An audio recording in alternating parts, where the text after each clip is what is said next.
Have you had a full couple days? Are you exhausted? Ready to rock? Awesome. How many of you have been with me before at some venue, someplace? Wow. How many have never been to anything that I've done? I'm curious. Fresh meat. I love that. Thank you for being here. I travel all over the world. I go to about 14, 15 countries a year. About every 3 or 4 days, I'm on a plane or a helicopter or something going somewhere or on stage. So I pick the places I want to go because life is too short to do things you don't enjoy. And I'm here not because you guys just invited me. I'm here because this is where I want to come. I actually lived in the Gold Coast for a period of time. I love Australia. And I think many of you, when you're around something all the time, you take it a little bit for granted. And as an outsider coming in, one of the beautiful things about your culture that you probably maybe lost track of, I'm sure you intellectualize it, but you know how your children, if they start growing and they want you to measure them, and like 2 days later they want you to measure them again, I think I've grown. Who's got some kids knows what I'm talking about here, right? When you're a kid, everything's new. You can watch the same Disney film 52 times and it's really cool. Parents are like, oh my God, do I have to see this a second time? There's a law that destroys the quality of most people's life. It's called the law of familiarity. If you get around anything enough, you tend to take it just a little bit for granted. And one of the things I want to do here, I want to deliver for you times 10 of what you expect. I know you expect a lot. But one thing that I hope that you'll leave here out of this day with is a focus not only on how to achieve more, that's quite frankly pretty easy, but how to truly enjoy more, which most of you think is easy. And most of you are not enjoying to the maximum level. I'm here to tell you, if you don't enjoy this moment today, if you can't find ecstasy here, you're going to be in deep trouble someplace else. There's 7 billion people on the planet. They all wish they lived in frickin' Australia. Right?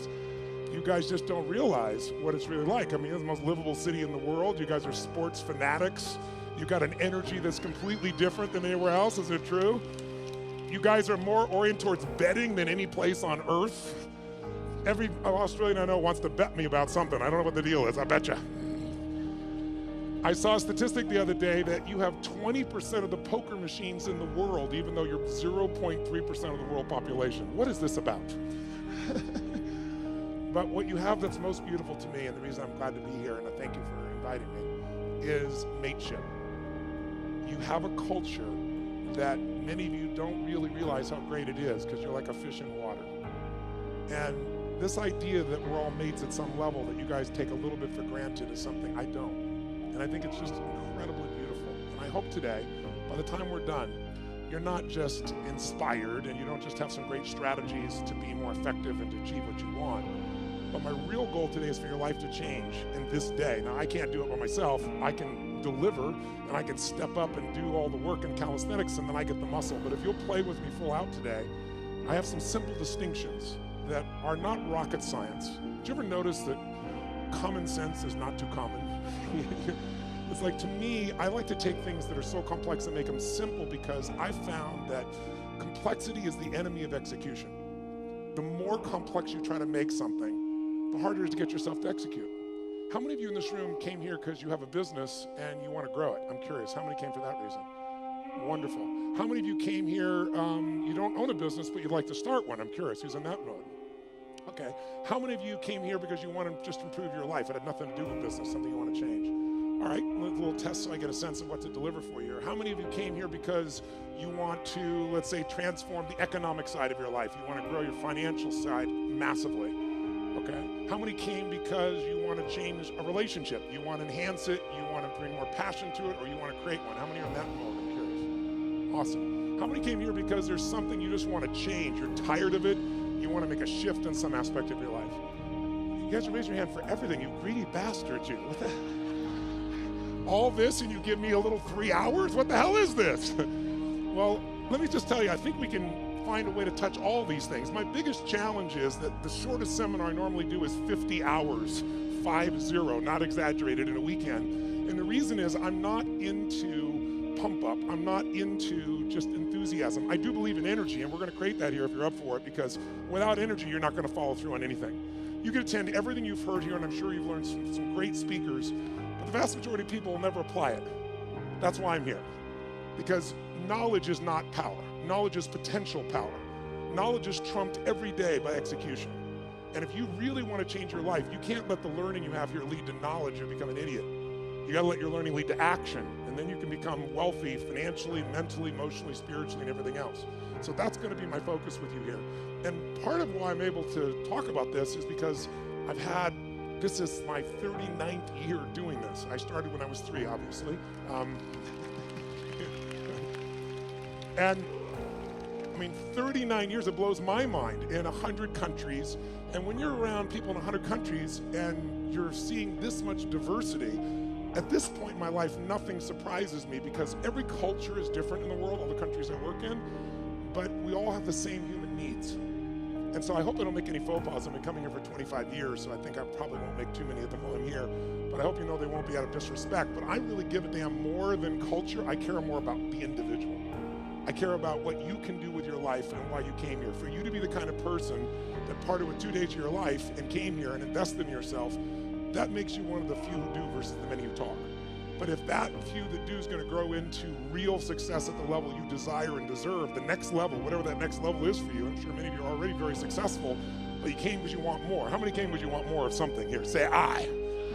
Well, if that's true, then we just got to look at what are the fundamentals that make that happen. And a little background, how I came to be here in this 39-year journey is because I've been obsessed with a question for most of my life, and the question really is, what makes the difference in people's lives? Why do some people perform so poorly consistently even though they have every advantage? And why are there some people that perform at the highest level have every disadvantage?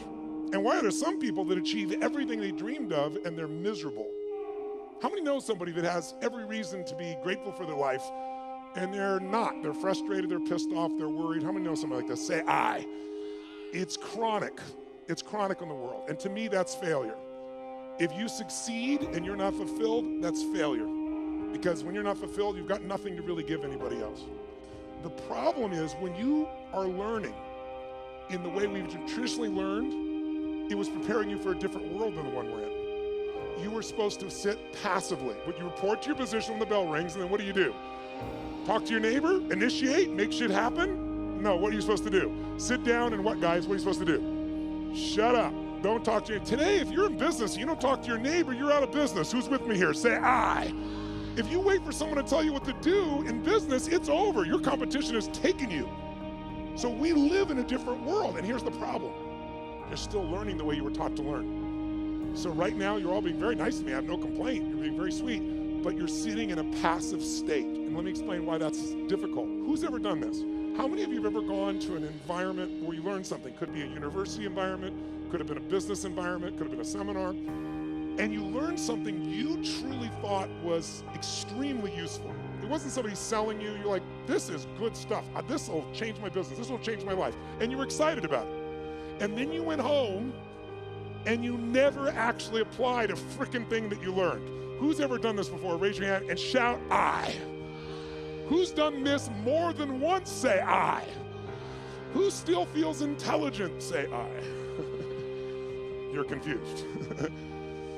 Now, I've done the same thing in the past, and I have to figure out what's the problem here. How could I be this devoted, dedicated guy, commit my money, my time, my energy, go to these events, work my tail off, take lots of notes, and then not apply it? And it's because I was learning in a passive state. Because when you're sitting like you're sitting right now, there's nothing wrong with it, but you will not, how much will you remember? If I asked you, where were you on 9/11, and you're not even Americans, how many can remember the moment when you heard about those planes crashing in the building? You could see where you were, you could remember, raise your hand if you could remember every detail. Wow. Tell me where you were on 8/11. You know why? Information without emotion is rarely maintained. If there's enough emotion, if on 8/11 you met a special person in a special place and had a special experience, you might remember that because there's a different level of emotion. So one of the things we want to do is when you're learning in the traditional sense, there's not enough emotion in your nervous system. There's not even enough emotion, there's not enough energy. If there's one thing we have to be successful, I'm wasting my time and I'd be wasting yours if all we do is continue to talk this way. The reason is it might be interesting. As we go through some of the strategies, you'll probably be excited, write them down. But in this level of energy, here's what happens. Whatever state you're in when you're learning, it gets linked to what you're learning. So if you're sitting here and you're really comfortable and you're kind of enjoying this and going, well, this is pretty good, or wow, that's really interesting, or that could be really valuable, or damn, he has big teeth, or whatever you're thinking right now in your head. If you're doing that in a passive state, then later on when you go to do something, you go, yeah, I'm really gonna do this. This is really gonna happen. And there's just no energy for it. So the less energy you have, the less likely you follow through and use something. How many follow here? Say I. And so, but some of you might say, yeah, but Tony, I've been here 2 days and it's great to be here with you, but I'm a little tired. It's late in the day, that type of thing. What you gotta understand is this, as a business owner, as a professional, as somebody who's gonna be the best in the world at what you do or believes that you are, there's nothing more valuable than energy. Nothing moves without it. And the lower the energy, low energy, things break down. High energy, you can build, you can create, you can do anything. Energy has nothing to do with age, food, sleep. It's something that comes with a psychology. Without the energy, anything else I'm gonna talk to you about is a waste of time. So you and I need to establish a new standard for energy. Now, here's what I want to talk to you about. You have all these things you want me to give you in the next 2.5, 3 hours. Just make me rich, make me happy, give me lots of sex, make sure that I feel totally confident, grow my business 100%. I'll give you a couple hours, go for it, kid. So here's the truth. Tell me if I'm right or wrong about this. You tell me. If I were to take all the things that you say you want, and I was to generalize them up into a deeper, richer concept of what you really want, you don't just want these individual things like lose weight or have more energy or make more money or have a better relationship. How many would agree what you really are after is an even more extraordinary quality of life? That you want, as great as your life may be, you want more. More joy, more passion, more aliveness, more impact, more success. Who can relate to this here? Say I. Then in order to create an extraordinary quality of life, you have to define it. So what is an extraordinary quality of life? What would a magnificent life be? It's not for me to define. It's for you to define on your terms. To me, an extraordinary life is life on your terms. What would it look like if you really, truly, without bullshit, without exaggeration, could look yourself in the mirror and say, holy shit, look what I created. Look at the life that I've created. Now, some of you truthfully could do that now. You just don't do it enough. But I know you want more, so let's look at how to do that. I would say to you, there are 2 master skills. I invite you to write them down. 2 fundamental skills that you have to master to have an extraordinary life that lasts. It's like getting rich. Anybody can get rich. Staying rich is a different thing, right? And I don't just mean financially rich. I mean emotionally, spiritually, physically, relationship rich, all the riches that are available to us. What are the 2 skills? The first skill is the science of achievement. The science of achievement. And notice I said science. The reason is because achievement is a science. And anyone can learn it. It doesn't matter your age, it doesn't matter your background, it doesn't matter anything. The only thing that limits you is limiting beliefs. But once you figure out the science, for example, I just spent the last 4 years interviewing 50 of the most brilliant financial minds on the planet. All people who are not part of the Lucky Sperm Club, meaning they actually earned it themselves. They started with nothing, and they built billions of dollars, and I want to see, was there common denominators? And there were. And if you practice what they teach, which is what I put into a book, if you do it, there's zero question what you do. I applied what I've learned the last 4 years and tripled my net worth, which was already extremely high. And it all just came from applying what I learned. Because I went to the very best on earth, success leaves clues, figured out what they're doing, did it myself, and I teach other people too as well. Your body, we're all unique biochemically, but not that unique. Meaning there's certain fundamentals related to health, vitality, and energy. There's certain laws. If you violate those laws, you're gonna have low energy and you're gonna have dis-ease in your body. That's what disease is, dis-ease, right? If you align with them, you're gonna have enormous amounts of energy and you're gonna have an extraordinary life because you'll have the energy to make it happen. But those are principles, there are laws. You violate them, you pay the price. Whether you like it or not doesn't matter. Your beliefs don't matter. What matters is those are the rules. Now, all of you in this room, my bet is, have achieved a hell of a lot of you when you come here. The people that need something like this event the most rarely come. The people that are already successful, to some extent, they want more. They've got momentum, that's why they come. But let's point out real fast what does it take to achieve. I want to give you what I believe, and you tell me if this is right or wrong, and maybe the best way to do this is to measure it. So I want you right now to think of something that you've achieved in your life that once seemed difficult or impossible to you. Something that once seemed like it was a pipe dream, like it would be impossible, but today it's in your life. That might have been starting your own business and now you have it. That might have been a person you wanted to go out with, you're hoping they'd say yes to going out. You're hoping you kiss them. You're hoping you make love to them. And now you're married to them. Good morning, good morning. You're not. Law of familiarity, right? But it was once a dream. It was once like unbelievable. It seemed impossible. Maybe it was earning a certain amount of money. Maybe it was something simple, like how many of you when you were really young, there was a car that was like, or maybe even today, there was a car that was a symbol to you of freedom or success or something. Anybody have a relationship like that, something, right? So you wanted it, and it seemed impossible, and then you made it happen. How many can think of something right now that once was impossible, and it's in your life today, solid, you made it happen? Let me see your hands. Say, I. Then here's what I found. The best way to figure out how to duplicate success is to study how you've already done it. So think of that situation that once seemed impossible. It's now in your life. When it was impossible, what made it go from impossible to your life? Think about it. What did you do to take this thing that seemed impossible and now it's in your life? But I would argue to you that there's 3 fundamental steps that everybody goes through at a minimum. If you took something once seemed impossible, it's there. And if we recognize what they are, you can go back to it and you know it works because you've done it before. And you can apply it to anything. And I've applied it most of my life. And by simplifying it, whenever I really want to achieve something, I come back to these 3 steps and I make it happen. So the first step is, tell me if this is true for you. You became obsessed by it. This thing you wanted, you didn't just want it, your hunger for it got stronger. Your desire for it got stronger. He's smiling, yes. Was it him? Good, I like that. Lucky man, right? But you had this hunger, you had this desire, but it's a hunger and a desire that wouldn't go away. People always ask me, one of the most common questions I'll get asked by people in the media is, Tony, is there a common trait? Because I coach all these multi-billionaires now at this point in my life.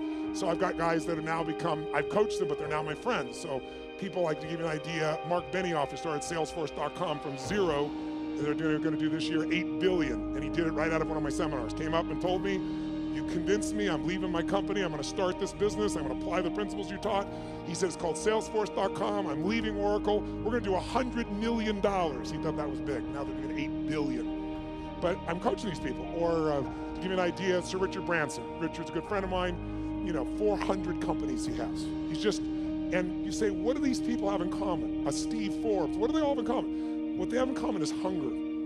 A hunger that doesn't go away. Most people are hungry because things are uncomfortable, they don't like how it is, and they go to try to fix it, or they lose weight to get in a bikini for a month or whatever it is, but the hunger doesn't last. The people that are most successful on the face of the earth, I think intelligence is one of the most valuable things a human being can have and develop. But how many of you know somebody who's incredibly smart and can't fight their way out of a paper bag, right? So intelligence is not enough. What's gonna make you maximize your ability is hunger. A hunger that doesn't go away. So in the area where you achieved, your hunger was sustained. You got hungry, you got desirous, but you didn't let it go. How many can relate to this when you think about this item, this situation? You were hungry, you were driven, and you wouldn't let it go. How many can relate to this? Say, I. And because you had that hunger, what did it do? It gave you the drive to do something, which is the second step. Once that hunger is strong enough, it'll pour you into action. So step 2 is you gotta take massive what? Massive, write down, massive action is the cure-all. We all know it, but we forget it. People say, I don't know what to do. Here's what you do. Try anything. I don't know where to start. Throw up a rock, wherever it lands, start there. The next person goes by, go, I need to talk to you. You're the first person after the rock. Whatever it takes, you can get them going. But what people do is they think they have to know the answer. What they really got to do is get into action. But it's step 2 has 2 parts. Take massive action and effectively execute. Because if your goal was, let's say, to see a sunset, that's your whole goal, and your plan is you start taking action by running east, looking for that sunset, I don't give a shit how positive you are. I don't care how much you believe, I don't care how enthusiastic you are absolutely not gonna get the result because you have the wrong strategy, right? So you have to effectively execute, but if you take massive action and what you're trying doesn't work, what should you do? If you have this big goal and you're on fire for it and you're gonna make it happen, and then you try something that doesn't work, what should you do? Try something else. And what if that doesn't work, what should you do? And what if that doesn't work, what should you do? Come on, guys, if that doesn't work, what should you do? If that doesn't work, what should you do? If that doesn't work, what should you do? I'll give you an example. How long would you give your average baby, your average child, to learn how to walk? How long would you give your average child before you say, hey, stop, you're just not a walker? You go, what are you, crazy? My kid's gonna keep trying until he or she walks. Magic formula. No one or almost everyone in the whole world walks. But watch. How many of you like to sing when no one's around? How many sing you sound like hell? Let me see your hands. Why aren't you a singer? Because early in your life someone said, that's horrible, shut up. That's terrible, don't do that anymore. You're not a singer, and you believe them. Instead of to keep changing your approach until you became a singer. There's nothing you can't create. If you're hungry enough, if you take enough massive action, and if you keep changing your approach until you find the way to effectively execute. Now there is a way to speed this up, and that is to model someone who's already getting the result you want. Why reinvent the wheel, right? If you find this woman is able to have this incredible relationship with her man and she doesn't bitch about him all the time, they're in love, they're passionate for each other, she's not lucky. You want to find out, what is she doing differently with her man than you're doing, right? What's he doing differently with his woman than you're doing? Because if you find that out, you're going to find out it isn't luck. There's something underneath it all. And once you know what that something is and you effectively execute, then you only need one more thing to achieve what you want. And that's grace. Or some people call it God. Some like to call it luck. But there is an amazing thing I've learned in my life. The harder you work, the more focused you are, the more committed you are, the more flexible you are, the more grace tends to come to you. And the more you acknowledge grace in your life. That no matter how hard you and I work, there's still grace that we've been born in this time in human history.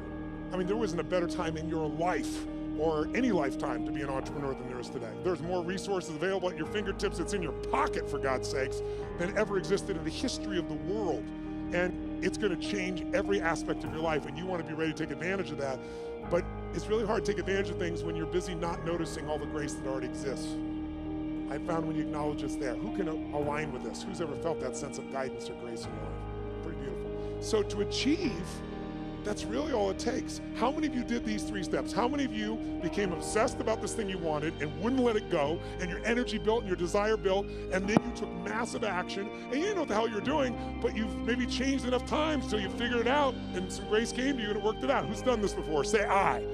Then I'm here to tell you, whatever's not in your life today that you want, go back to those 3 steps. As basic as that is, that's all it takes. And we make it so much more complex in our minds. And that's why most people don't achieve. They get fearful because they make it bigger than it is. And you can speed it all up by doing what I've done throughout my life. Go find someone who is the best in the world at what they're doing and suck out of their brain whatever they know. But there's a second key lesson. Because how many of you have ever done this?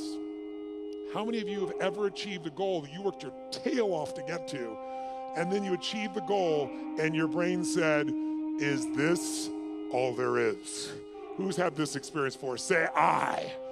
Isn't that a brutal experience? I'd rather fail because, if guys like you and I, ladies and gentlemen in this room, were to fail, you don't accept failure, right? You just get up and try something else. So failure is actually better because you could still succeed.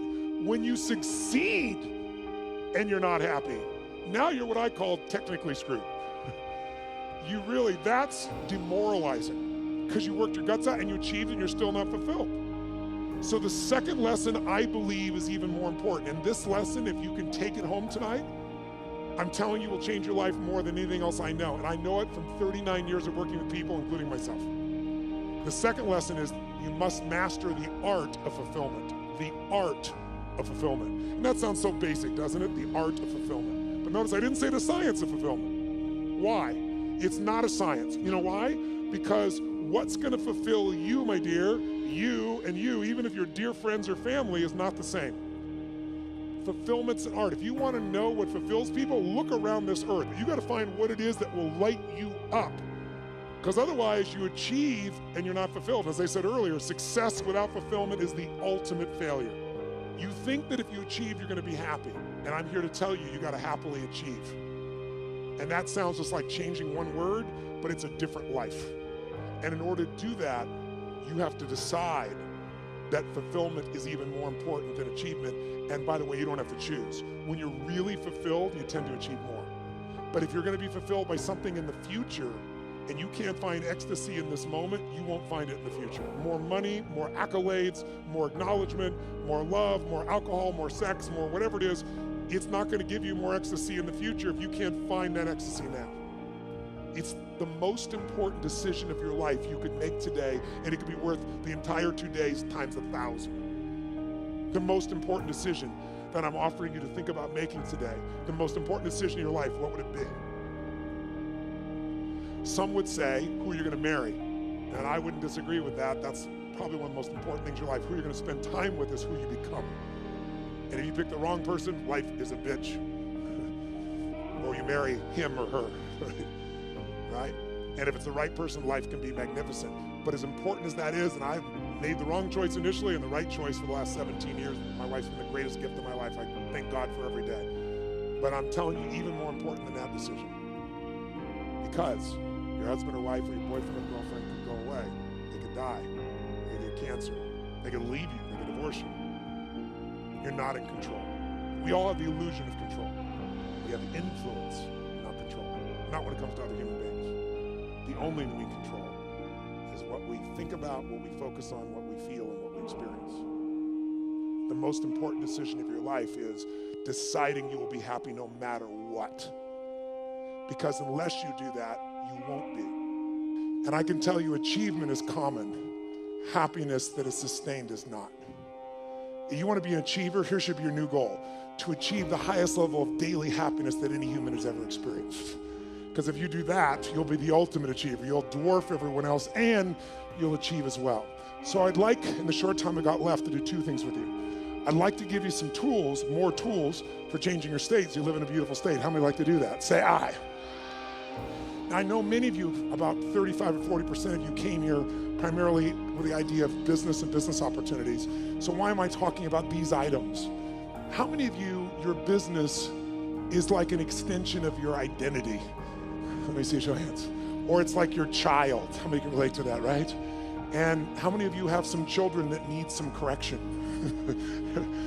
And so I do literally a 5-day total immersion on business. So I'm not holding back, but in 3 hours, I'd be sprinkling it. But I'd like to plant just a couple of seeds with you. And there's a unique opportunity that I'll tell you a little more at the end that the Australian government has created, that if you're an Australian citizen, who's an Australian citizen here? Awesome. You can go through my business mastery program and my Unleash the Power Within. One affects your psychology, one does every aspect of business. My promise out of the business mastery program is simple. If you don't have $1 million of value out of day one, you can leave on that point. You can even take your notebook with you. Nobody leaves. I've been doing this. I help people grow their business 30 to 130% like clockwork. And I'm talking about businesses like a company called HomeX, the largest home builder in Mexico. They directly relate to us. $750 million of increase in the last 24 months. Or a chiropractor's got 2 members of his staff, an army of 2, and he's doubled his business in the last 9 months, right? That's what I do. My greatest skill. And how do I do that? It's like how I've built all these businesses, but it started with one understanding that I want you to have, and it's why I focus today on achievement and fulfillment. Because if you look at any business and you want to know what the chokehold is on the business's growth, it's always the owner. It's always the leader. Because the chokehold is in the form of your psychology and your skills. And I would say to you, jot it down, 80% of success in business is psychology and 20% is mechanics. Now, don't get me wrong. I'm a big believer in strategies because I know one strategy can save you a decade of pain. One strategy can make you $1 million. But if you have the strategy, how many have had lots of strategies in the past and then not followed through? Who's done this before? Say aye. That's why your psychology is the most important part. So I'll give you the details at the end, but I want to plant the seed with you. If you want to grow your business, you've got to grow. There is no business that's going to grow dynamically and consistently and give you huge levels of financial and emotional and spiritual rewards without you growing. But you have to have a way to do it that's disciplined, that gives you both the psychological change, but also the skill change. Some people do have a great psychology, but they know how to make a great product or service, but they're terrible at marketing. And today, by the way, does the best product win in the world we live in today? Yes or no? No. Which product wins? The best marketed product wins. Now, long term, the best product and the best marketing wins. That would be in the past Apple. I say the past because they're slipping a bit, because they've stopped innovating at the same level they used to. But the bottom line is, if you have incredible product or service and you have incredible marketing, you're going to win. But we live in a world with shitty products. Who's ever seen someone's a product far inferior to your own product or service and they're making more business than you are. Let me see a show of hands here. Say I. Today, is it easier to market or harder? Which one? Which one? It's easier and it's cheaper, but it's less effective. The reason is, 15 years ago, I don't know what the numbers are in Australia, but I know what they are in the UK, I know what they are in Germany, France, and the US, and it's identical numbers. About 15 years ago, it would be 16 years ago now, they did the study, and they found that it took, on average, 4 exposures to a product on average before someone then took action, on average. Does anybody know what it is today, meaning as of last year? 16. 16 exposures on average before someone responds. So today, it's really hard to succeed if you're in a situation where you're trying to market, and what are you going to compare to? Today, people have gigantic budgets. That's why you've seen all these small businesses disappear and more big businesses show up. And how are you supposed to compete with that? The answer is you can, but you have to use a totally different tack. You can't use traditional advertising. You're going to have to learn to master what I teach, which is how do you become the expert in the field so that people come to you because they want to understand what you know about it. When people seek you out, you don't advertise for them. Because whatever advertising you have, if you're a small business, it's going to be very hard for you to compete with that. And that is for every kind of product you can imagine today, isn't it true? So a lot of people get down and out. It's just because they don't understand. It is so easy in the world we live in today to develop a level of expertise where your marketing is not marketing, it's adding value. If there's one way to become wealthy in business, there's only one way to stay wealthy. Find a way to do more for others than who? Than who? Than anyone else. If you find a way to add more value than anyone else in your category, you will completely dominate that marketplace. And if you keep doing it and you keep innovating and you keep growing, you can go from a tiny little business where everyone else dominated you to where you're the dominant force. And I'm only one example of that. And I can show anyone how to do that process, but you're going to have to commit yourself to the study of it.